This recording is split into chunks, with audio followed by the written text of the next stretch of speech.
Hey folks, welcome back. Nev from Nev's Tech Bits here, and today we're going to look at Tobor. Tobor is robot spelled backwards.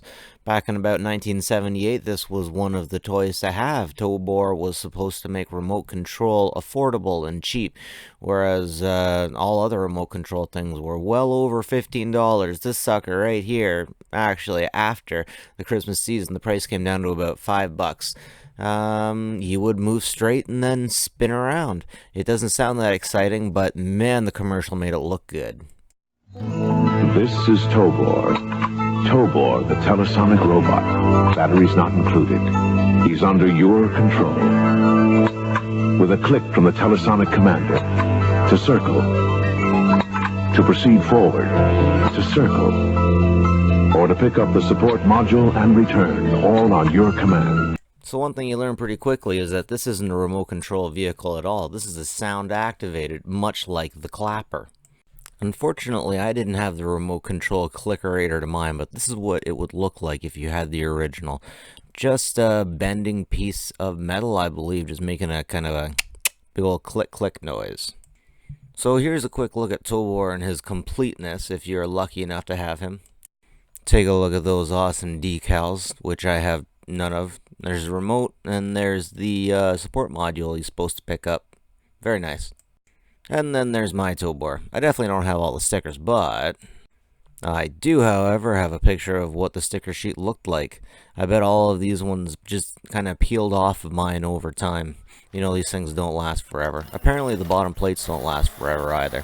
So I get this thing open, I throw some D batteries in it, and hey, look at that. I'm actually getting something moving. Unfortunately, I have to hold the batteries right there. Now, what I'm trying to do here is clap so that I can get the thing to spin, and it just isn't working yet.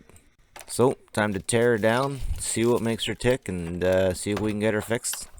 Now, one really interesting piece of information I came across is that there was a lot of clips on this. Now, for something from 1978, I didn't expect it to be held together by so many clips.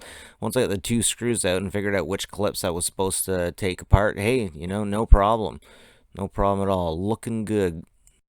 As you can see, there's really not actually much to this. At the very top, you have the sensor, and you have the sensor sensitivity switch. Very difficult to get that thing out with that thing at the top. I swear they did some plastic welding in there or something to make it so that they pushed that in, but that I couldn't get it out without breaking it, unfortunately.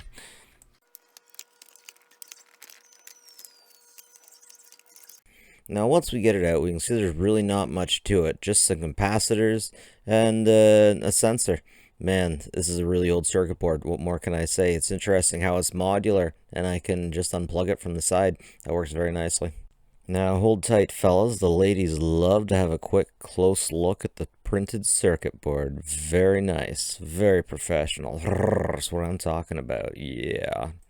Next up, let's get this plastic shield off him, and we'll see what the gears in his butt do. Gotta fight with some more clips, and then after a little bit of work, she gives up those sweet butt gears, and we can see something ain't right here. So we got a worm screw on a motor that moves another gear that moves the swing wheel in the bottom. It looks like I got to reattach a few things, get things moving again.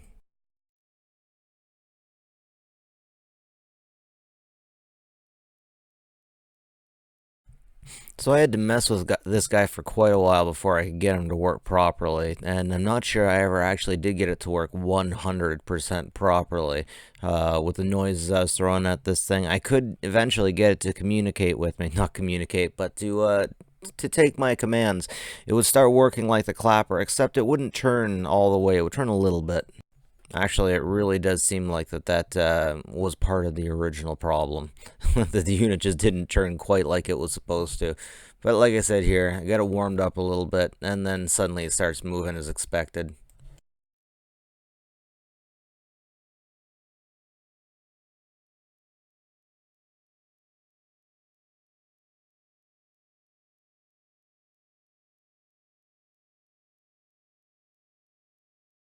Now here you can see the spring-loaded arm. I guess you were supposed to get that support module and it would swing right out and pick it up and snap. Snap, just like that. I couldn't get the right arm to do that. It seems like it was supposed to, but only the left arm would work. So yeah, got my boy Tobor back together. Here's what he looks like originally. Guy goes for about 32, 35 bucks on eBay. Originally 15. Price dropped to about 5 after Christmas.